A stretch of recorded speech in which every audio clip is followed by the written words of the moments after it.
فرزند زہرا یہ حالات برے ہیں۔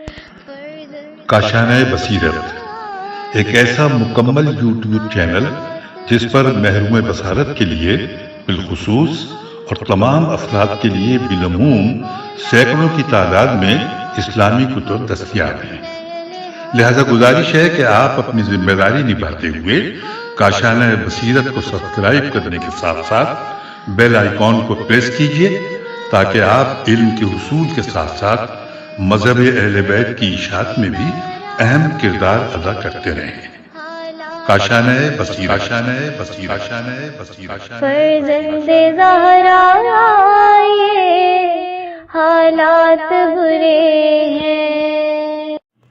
بسم اللہ الرحمن الرحیم۔ السلام علیکم۔ کاشانہ بصیرت کے یوٹیوب چینل سے نورین عباس آپ کے ساتھ ہے۔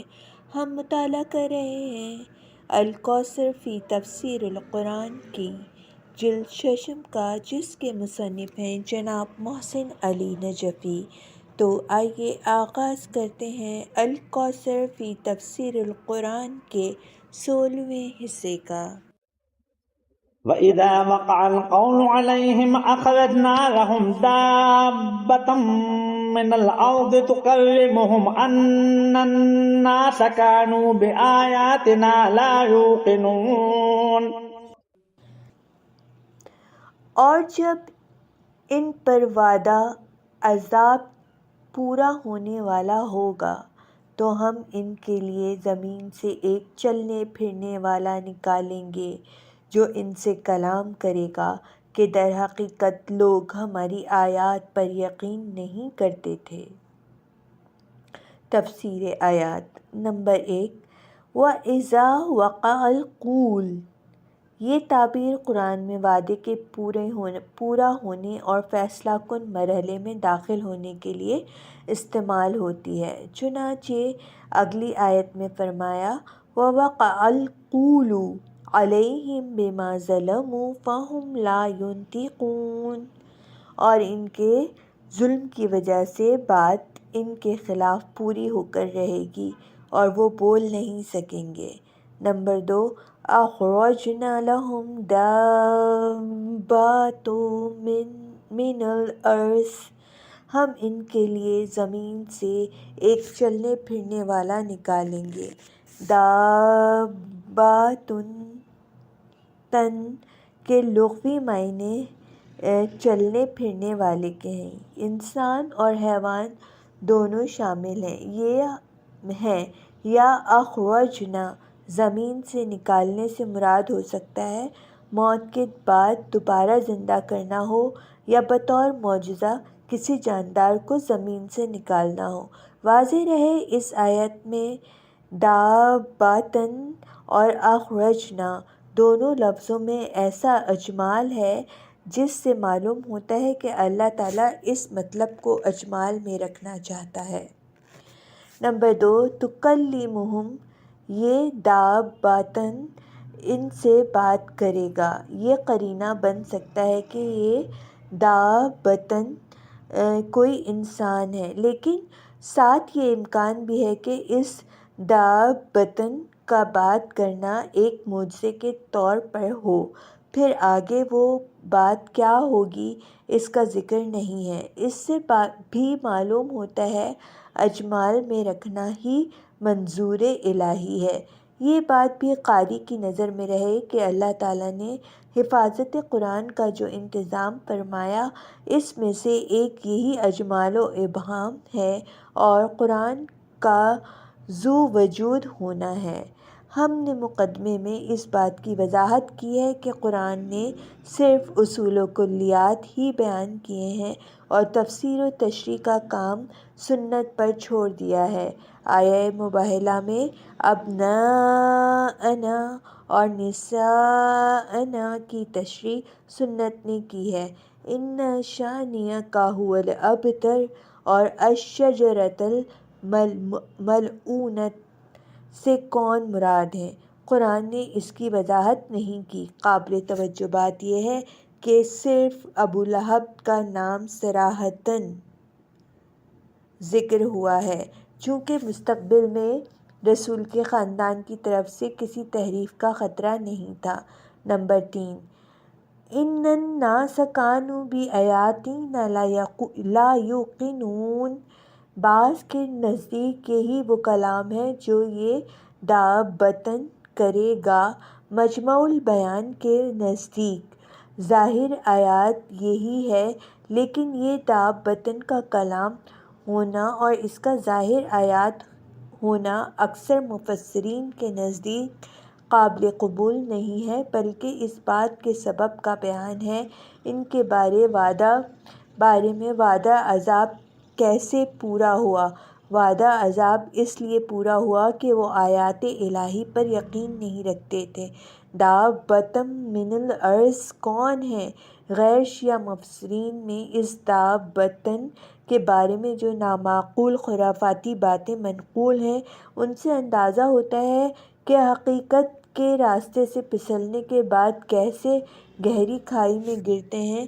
کہتے ہیں اس کی لمبائی 60 ہاتھ ہوگی، اس کے بال اور سم ہوگا اور 7 داڑھی ہوگی، اس کا سر بیل کے سر کی طرح، آنکھ سور کی آنکھوں کی طرح، کان ہاتھی کی طرح، اس کے سینگ ہرنی کی طرح، اس کی گردن شتر مرغ کی طرح، اس کا سینہ شیر کی طرح، اس کا رنگ چیتے کی طرح، اس کی دم دمبے کی طرح، ٹانگیں اونٹ کی طرح ہوں گی، چہرہ انسان کی طرح ہوگا، پرندے کی طرح چونچ ہوگی، وغیرہ وغیرہ۔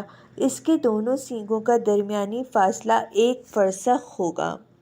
اس کے مقابلے میں دیگر روایات میں اس دابۃ کے بارے میں آیا ہے۔ حضرت علی علیہ السلام سے اس دابۃ کے بارے میں سوال ہوا تو آپ نے فرمایا، اما واللہ ما لہا ذنبی وان لہا اللیل حیا۔ قسم بخدا اس کی کوئی دم نہ ہوگی، اس کی تو داڑھی ہوگی۔ دیگر حدیث رسول میں آیا، انہا تکتب علی جبین الکافران کافر وعلی جبین المؤمن انہ مومن۔ تخرج دابۃ الارض ومعہا عصا موسیٰ وخاتم سلیمان علیہ السلام فتختم انف الکافر بالعصا وتجلی وجہ المؤمنون بالخاتم۔ یہ دابۃ کافر کے رخسار پر لکھے گا، یہ کافر ہے، اور مومن کے رخسار پر لکھے گا، یہ مومن ہے۔ دابۃ الارض زمین سے نکلے گا، ان کے ساتھ موسیٰ کا عصا اور سلیمان کی انگوٹھی ہوگی، وہ عصا سے کافر کی ناک کاٹے گا اور انگوٹھی سے مومن کا چہرہ چمکا دے گا۔ دابۃ کا خروج قیامت سے پہلے ہوگا۔ رسول اکرم صلی اللہ علیہ وآلہ وسلم نے فرمایا سے مروی ہے، اس حدیث کو مسلم اور اصحاب سنن نے ذکر کیا ہے، لا تقوم الساعة حتی تروا 10 آیات طلوع الشمس من مغربها والدخان والداب۔ جب تک 10 نشانیوں کا مشاہدہ نہ کرو گے قیامت برپا نہ ہوگی، مغرب سے سورج کا طلوع، دھواں اور دابت۔ حذیفہ بن الیمان کی روایت ہے کہ مطابق رسول اللہ سے پوچھا گیا، یہ دابۃ کہاں سے نکلے گا؟ فرمایا، تخرج من اعظم المساجد حرمہ علی اللہ بینما عیسیٰ یطوف بالبیت ومعہ المسلمون۔ یہ دابۃ اللہ کے نزدیک حرمت کے اعتبار سے سب سے عظیم مسجد سے نکلے گا جب عیسیٰ خانہ کعبہ کا طواف کر رہے ہوں گے اور مسلمان ان کے ساتھ ہوں گے۔ وَيَوْمَ نَحْشُرُ مِن كُلِّ أُمَّةٍ فَوْجًا مِّمَّن يُكَذِّبُ بِآيَاتِنَا فَهُمْ يُوزَعُونَ۔ اور جس روز ہم ہر امت میں سے ایک جماعت کو جمع کریں گے جو ہماری آیات کو جھٹلایا کرتی تھیں، پھر انہیں روک دیا جائے گا۔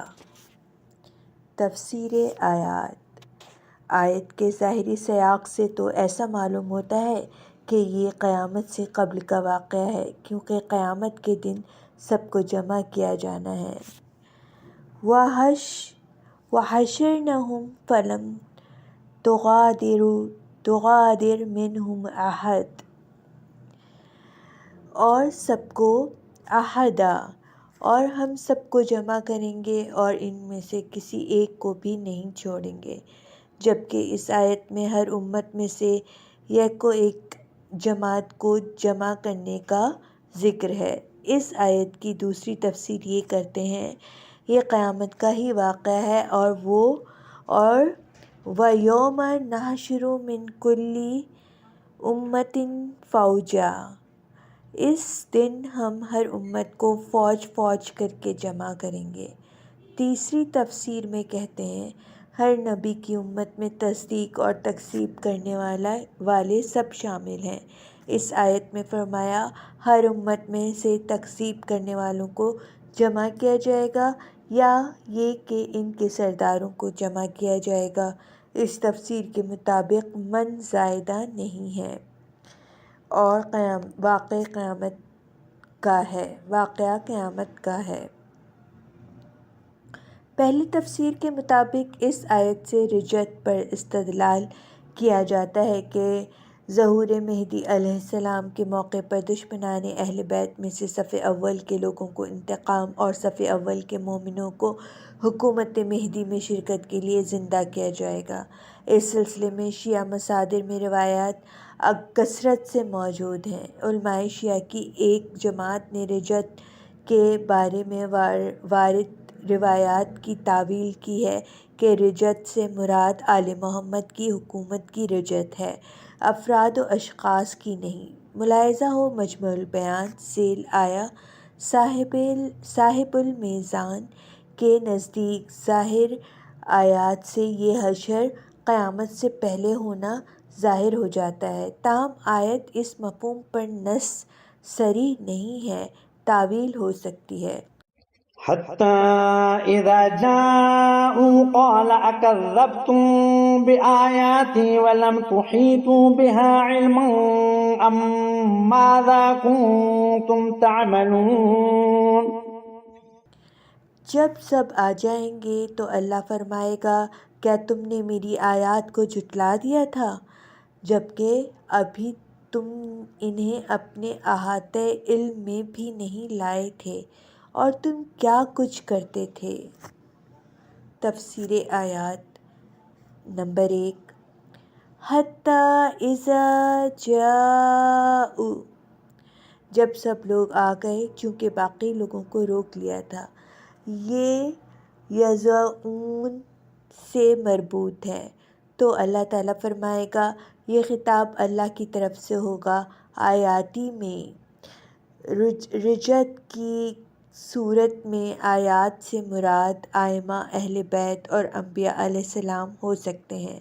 تکذیب سے مراد ان کی طرف سے قائم کردہ دلائل کی تکذیب ہو سکتی ہے۔ رجعت مراد نہ ہونے کی صورت میں انبیاء علیہ السلام کی طرف سے پیش کردہ معجزات ہو سکتے ہیں۔ نمبر 2، لم تحیطوا بہا علما، یہ تکذیب ان لوگوں نے کسی علم اور سند کی بنیاد پر نہیں کی۔ ظاہر ہے کسی علم کے بغیر نہ اسے رد کرنا درست ہے نہ قبول کرنا۔ علم کے بغیر رد کرنا عناد اور قبول کرنا اندھی تقلید ہے۔ نمبر 3، ماذا کنتم تعملون، جو کام کرنے کا تھا وہ تحقیق و جستجو تھا، پھر اس کے بارے میں علم حاصل کرنا تھا۔ یہ کام تو تم نے کیا نہیں، آگے تم نے جو کام کیا ہے وہ تکذیب ہی ہے۔ ووقع القول عليهم بما ظلموا فهم لا ينطقون،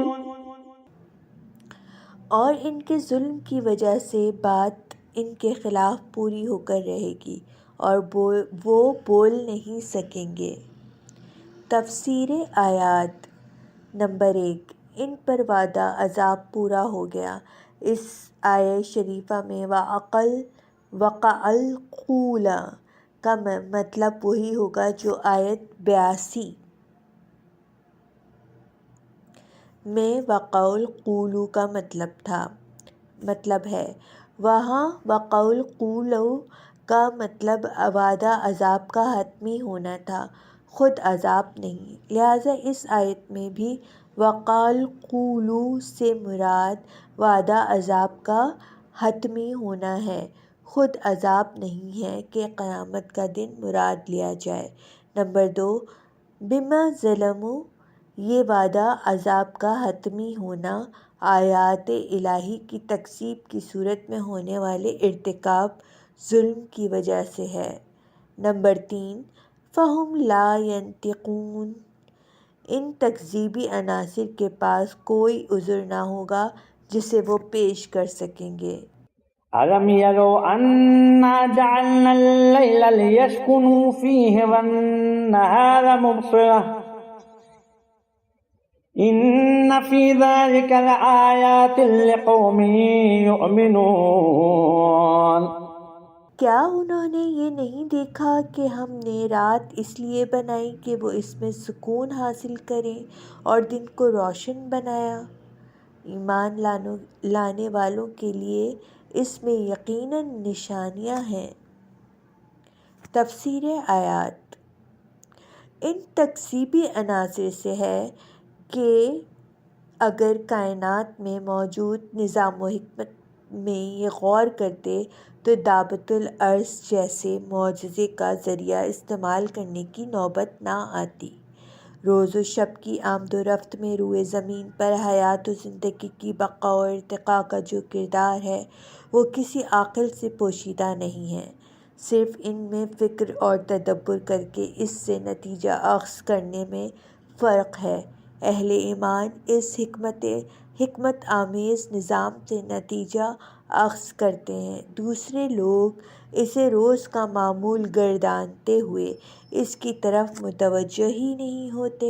وَيَوْمَ يُنفَخُ فِي الصُّورِ فَفَزِعَ مَن فِي السَّمَاوَاتِ وَمَن فِي الْأَرْضِ إِلَّا مَن شَاءَ اللَّهُ وَكُلٌّ أَتَوْهُ دَاخِرِينَ۔ اور جس روز سور میں پھونک ماری جائے گی تو آسمانوں اور زمین کی تمام موجودات خوفزدہ ہو جائیں گی سوائے ان لوگوں کے جنہیں اللہ چاہے، اور سب نہایت عاجزی کے ساتھ اس کے حضور پیش ہوں گے۔ تفسیر آیات، نمبر 1، وَيَوْمَ يُنفَخُ فِي الصُّورِ، قیامت سے پہلے کے واقعات کے بعد خود قیامت کا ذکر اس آیت سے شروع ہوتا ہے۔ قرآن میں متعدد مقامات میں سور پھونکنے کا ذکر ہے۔ سور میں 2 مرتبہ پھونک ماری جائے گی۔ وَنُفِخَ فِي الصُّورِ فَصَعِقَ مَن فِي السَّمَاوَاتِ وَمَن فِي الْأَرْضِ إِلَّا مَن شَاءَ اللَّهُ ثُمَّ نُفِخَ فِيهِ أُخْرَىٰ فَإِذَا هُمْ قِيَامٌ يَنظُرُونَ۔ اور جب سور میں پھونک ماری جائے گی تو جو آسمانوں اور زمین میں ہیں وہ سب بے ہوش ہو جائیں گے مگر جنہیں اللہ چاہے، پھر دوبارہ اس میں پھونک ماری جائے گی تو اتنے میں وہ سب کھڑے ہو کر دیکھنے لگیں گے۔ پہلی پھونک سے آسمانوں اور زمین کی تمام مخلوقات مر جائیں گی اور دوسری پھونک سے سب زندہ ہو جائیں گے۔ اس آیہ شریفہ میں فضا قرینہ بن سکتا ہے، عین فضا قرینہ بن سکتا ہے کہ یہ پہلی پھونک ہے، اور وَكُلٌّ أَتَوْهُ دَاخِرِينَ کہا گیا ہے جو قرینہ بن جاتا ہے کہ دوسری پھونک ہے، لیکن میرے نزدیک أَتَوْهُ دوسری پھونک کے لیے قرینہ نہیں بن سکتا، چونکہ موت آنے کو بھی أَتَوْهُ اللَّهُ کے حضور پیش ہونے کی تعبیر اختیار کی جاتی ہے، جیسے کلمات استرجاع الف سین تیرے جیم الف عین میں کسی کی موت کے موقع پر اِنَّ لِلَّهِ وَإِنَّا إِلَيْهِ رَاجِعُونَ کہتے ہیں، وَيَا آتَيْنَا فَرْدًا۔ سے مراد موت ہی ہو سکتی ہے۔ نمبر 2، الا من شاء اللہ، بعض ایسی ہستیاں ہوں گی جو سور پھونکنے کی وجہ سے خوف زدہ نہ ہوں گی۔ چنانچہ اگلی آیت 79 میں صراحت موجود ہے، من فزع یومئذ آمنون۔ نمبر 3، وَكُلٌّ أَتَوْهُ دَاخِرِينَ، یہ خوف اس قدر ہولناک ہوگا کہ سب کی موت واقع ہو جائے گی، یعنی اسی ایک پھونک سے خوف زدہ ہوں گے اور موت بھی واقع ہو جائے گی۔ کیا ایک سور پھونکنے سے خوف زدگی اور موت واقع ہوگی، یا 2 سور ہیں، ایک سے خوف زدہ دوسرے سے موت واقع ہوگی؟ ہمارے نزدیک فزع سے مراد موت یعنی موت کا فزع ہے، فزع، جیسا کہ سورہ سبا 51 میں فرمایا، وَلَوْ تَرَىٰ إِذَا فَزِعُوا فَلَا فَوْتَ وَأُخِذُوا مِن مَّكَانٍ قَرِيبٍ، اور کاش آپ دیکھ لیتے کہ جب یہ پریشان حال ہوں گے تو بچ نہ سکیں گے اور نزدیک ہی سے پکڑ لیے جائیں گے۔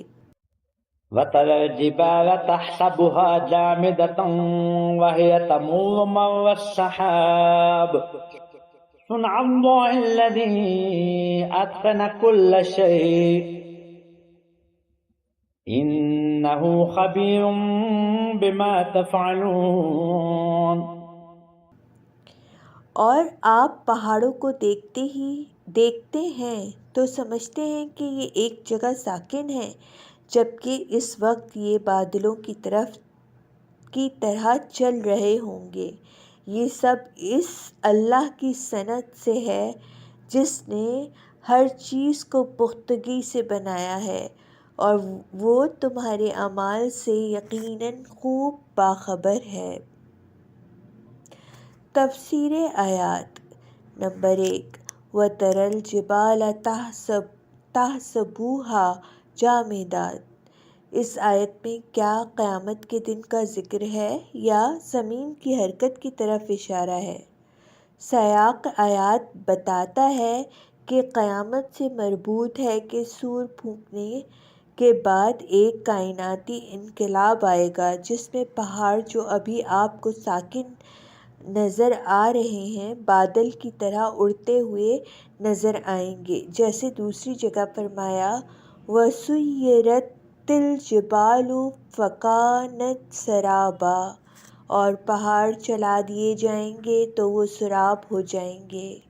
نمبر 2، صُنْعَ اللَّهِ الَّذِي أَتْقَنَ كُلَّ شَيْءٍ، یہ کائناتی انقلاب، یہ تخریب و تعمیر اللہ تعالیٰ کی صنعت کاملہ کا ایک حصہ ہے، اللہ کے مضبوط اور مستحکم طریقہ تخلیق و ارتقاء کا ایک مرحلہ ہے۔ اتقن کل شیء، ہر چیز کی تخلیق میں انضباط و استواری رکھی ہے۔ کائنات کا یہ انقلاب اسی انضباط کا حصہ ہے۔ نئی کائنات کی تعمیر کے لیے پرانی کائنات کا ملبہ ہٹانا اسی صنعت کاملہ کا تقاضا ہے۔ نمبر 3، اِنَّهُ خَبِيرٌ بِمَا تَفْعَلُونَ، نفخ صور اور قیامت کا منظر پیش فرمانے کے بعد زمانِ نزول قرآن سے لے کر تا قیامت کے لوگوں کے لیے خطاب فرمایا، اللہ تمہارے اعمال سے باخبر ہے، لہٰذا یہ کہنا درست نہیں کہ اگر یہ آیت قیامت سے مربوط ہوتی تو بما فعلتم کہتے۔ بعض حضرات نے پوری شدومت سے اس آیت سے حرکت زمین پر استدلال کیا ہے اور کہتے ہیں جبال کہہ کر پورا کرۂ ارض مراد لیا گیا ہے۔ اہم نکات۔ نمبر 1، قیامت ایک تخریب برائے تعمیر، ایک انقلاب برائے ارتقاء ہے۔ من جاء بالحسنة فله خير منها وهم من فزع يومئذ آمنون. جو شخص نیکی لے کر آئے گا اسے اس سے بہتر اجر ملے گا اور وہ اس دن کی ہولناکیوں سے امن میں ہوں گے. تفسیر آیات. نمبر 1.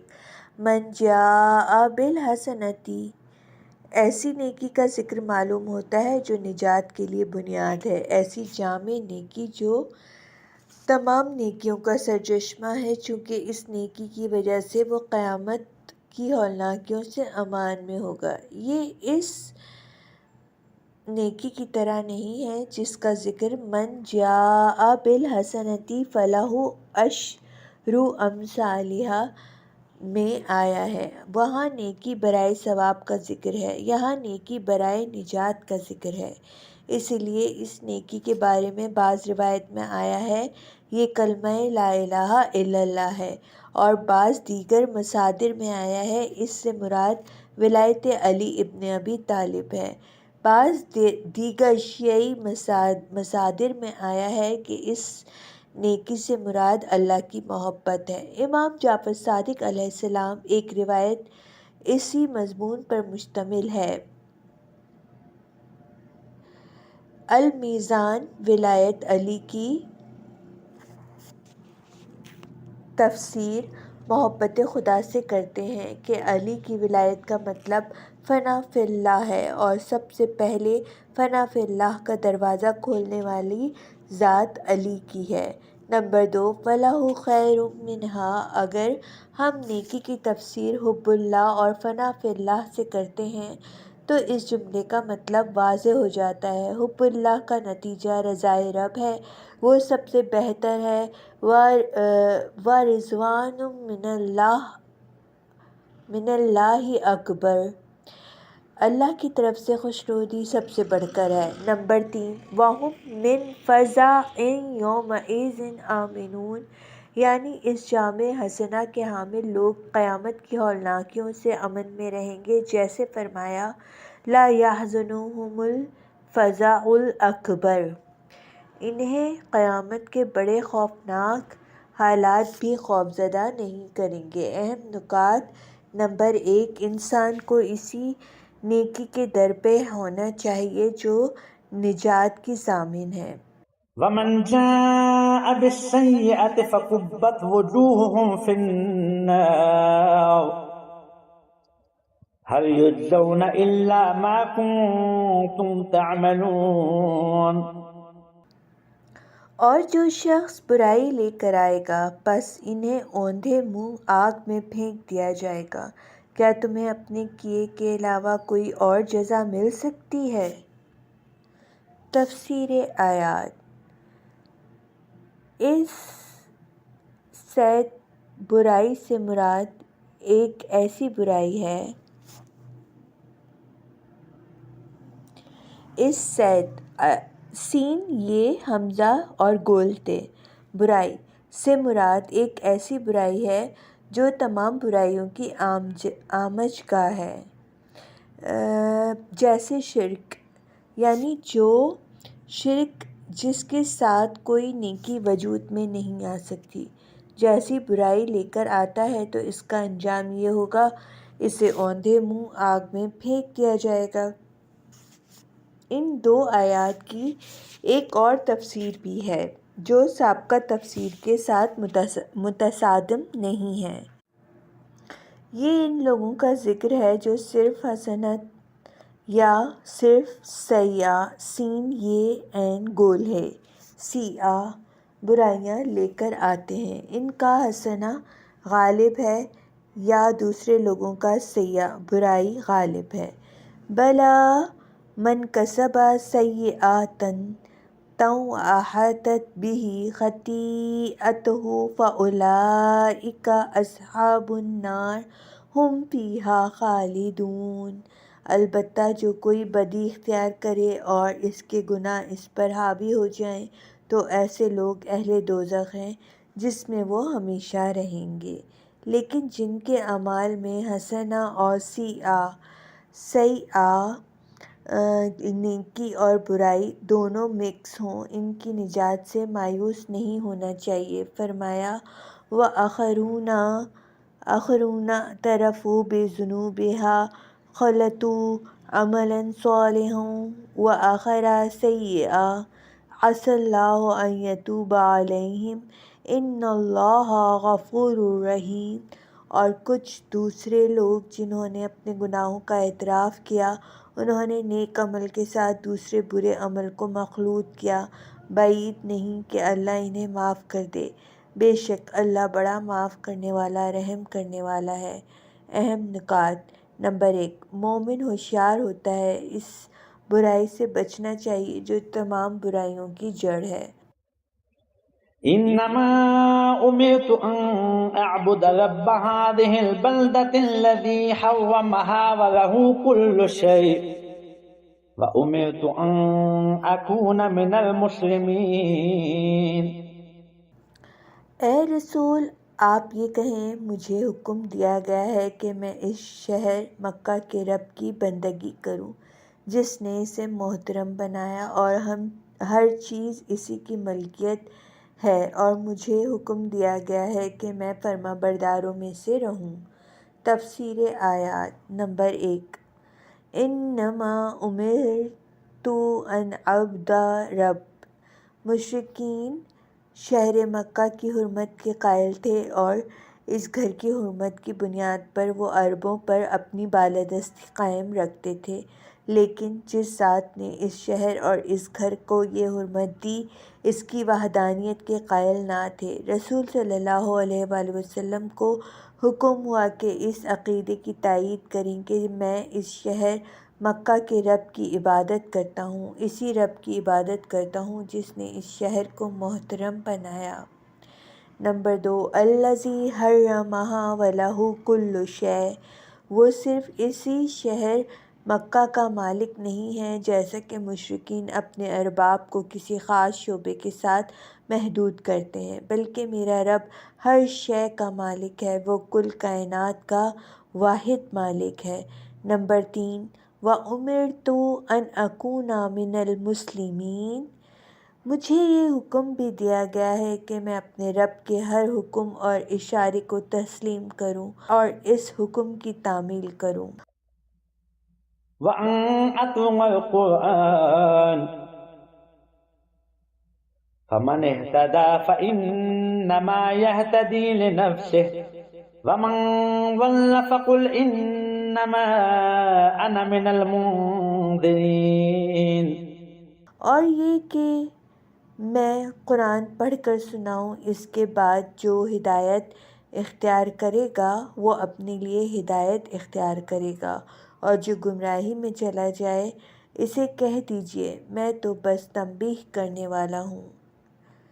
تفسیر آیات: نمبر 1، وَأَنْ أَتْلُوَ الْقُرْآنَ۔ اور مجھے یہ حکم دیا گیا ہے کہ میں قرآن پڑھ کر سناؤں، کلام اللہ کی شیرینی اور حلاوت تمہارے ذائقہ فطرت کو چکھا دوں، چونکہ تلاوت ہی وہ مؤثر ذریعہ تھا جس کے سامنے بڑے بڑے رعونت والے رام ہو جاتے تھے۔ نمبر 2، فَمَنِ اهْتَدَى فَإِنَّمَا يَهْتَدِي لِنَفْسِهِ۔ اس کلام کی حلاوت چکھنے کے بعد اسے اپنانے، اپنے لیے رہنما بنانے کا مثبت نتیجہ خود اس شخص کو ملے گا، مجھے نہیں۔ نمبر 3، وَمَنْ ضَلَّ۔ جو اس حلاوت کے چکھنے کے بعد بھی اپنی تلخی شرک پر قائم رہتا ہے، اسے ایمان پر مجبور نہیں کرتا ہوں، بس میرا کام تنبیہ کرنا، شرک و کفر کے انجام بد سے باخبر کرنا ہے۔ وَقُلِ الْحَمْدُ لِلَّهِ سَيُرِيكُمْ آيَاتِهِ فَتَعْرِفُونَهَا وَمَا رَبُّكَ بِغَافِلٍ عَمَّا تَعْمَلُونَ۔ اور کہہ دیجئے ثنائے کامل اللہ کے لیے ہے، ان قریب وہ تمہیں اپنی نشانیاں دکھائے گا تو تم انہیں پہچان لوگے، اور آپ کا پروردگار تمہارے اعمال سے غافل نہیں ہے۔ تفسیر آیات: نمبر 1، وقل الحمد للہ، اے رسول صلی اللہ علیہ وآلہ وسلم، جو نبوت اور رسالت کا مقام آپ کو عنایت ہوا ہے، آپ کے ہاتھ حق و باطل میں امتیاز ہوا اور بہت سے لوگ راہ راست پر آ گئے، اس پر اللہ کی حمد و ستائش کریں۔ نمبر 2، سَیُریکُم آیاتہ فَتَعْرِفُونَہا، اللہ مستقبل میں اپنی آیات اس طرح دکھائے گا کہ تم انکار نہ کر سکو گے، جیسے خروج دابت، لیکن اس عدم انکار کا تمہیں کوئی فائدہ نہ ہوگا۔ سیاق آیات سے معلوم ہوتا ہے آیاتہ سے مراد اس قسم کی آیات ہوں گی جو ناقابل انکار ہوں گی۔ فَتَعْرِفُونَہا سے معلوم ہوتا ہے کہ ان آیات و معجزات کے سامنے آنے کے بعد ان کی معجزاتی صورت واضح ہو جائے گی۔ سائنسی طور پر نشانیاں روز سامنے آ رہی ہیں اور آتی رہیں گی، لیکن انہیں دیکھ کر لوگ فَتَعْرِفُونَہا کی منزل تک نہیں پہنچ رہے ہیں، بلکہ وہ اس کی دوسری توجیہات کرتے ہیں۔ نمبر 3، وَمَا رَبُّكَ بِغَافِلٍ عَمَّا تَعْمَلُونَ، تم جن جرائم کا ارتکاب کرتے ہو اس کا فوری رد عمل نہ ہونے کا یہ مطلب نہ سمجھو کہ اللہ کو تمہارے ان جرائم کی خبر نہیں ہے۔ اور سامعین کرام، یہاں میں اپنے مطالعے کو روک رہی ہوں۔ اگلے مطالعے میں دوبارہ حاضر ہوں گی، جب تک کے لیے